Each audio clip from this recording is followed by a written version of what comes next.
Hi, this is Justin Bevins again, and we're on video number 8 in our home selling series where I walk you through the general process of selling a home in California or Nevada.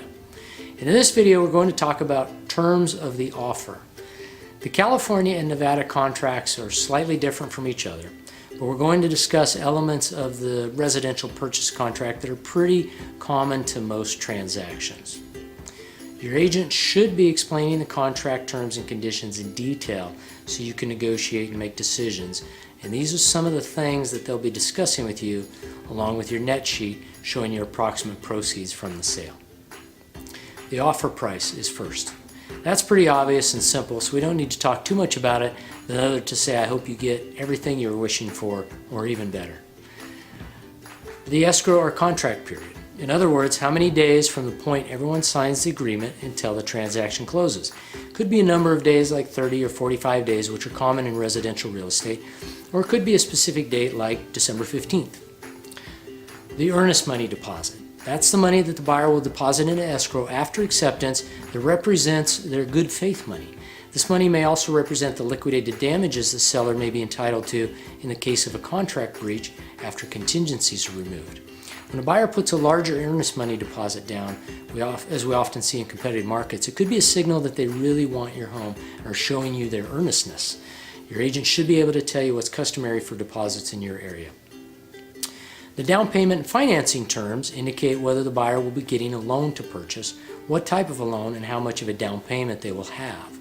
The earnest money deposit we talked about typically becomes a part of the buyer's down payment at the closing. If the buyer is using cash, then there won't be any financing, obviously.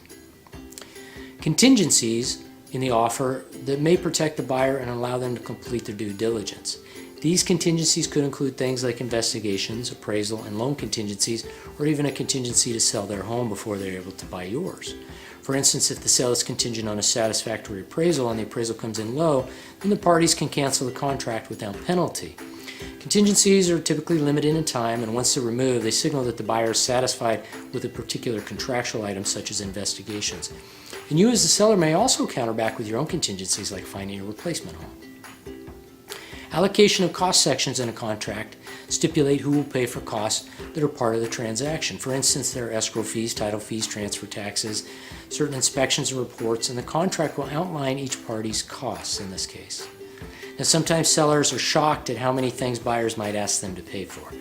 And your agent will be able to explain what's customary in your area, but often sellers are responsible for things like title policy, HOA package, preparation fees, natural hazard reports, and transfer taxes. Remember that almost everything is negotiable, but keep in mind that customary items in your area are often going to be a part of any offer you get from the majority of buyers. Items excluded and included in the purchase need to be clearly spelled out in the contract. Despite what you may have told your agents or what they entered in the MLS, your contract with the buyer states all the terms that both parties are responsible for. So make sure if you want to take something out that take something out with you that is clearly spelled out in the contract so you don't have a battle with the buyer. Anything that's permanently attached to the home is generally considered part of the sale, but read the fine print and make sure you address it with your agent. And a special note about refrigerators. A lot of times sellers forget that they might have agreed to give the buyer a refrigerator and it gets packed up and moved with the house. Then the buyer moves in, find out it's gone, and you have problems. So double check your contract or discuss with your agent before moving day so you don't forget something you were supposed to leave behind. Selection of service providers such as escrow and title, termite, home warranty, reports, and other items are all negotiable. The agents may make suggestions based on relationships or experience they have with different companies, but ultimately it's up to the buyer and seller to agree on those items. Closing and possession sections in a contract stipulate how and when transfer of possession will take place.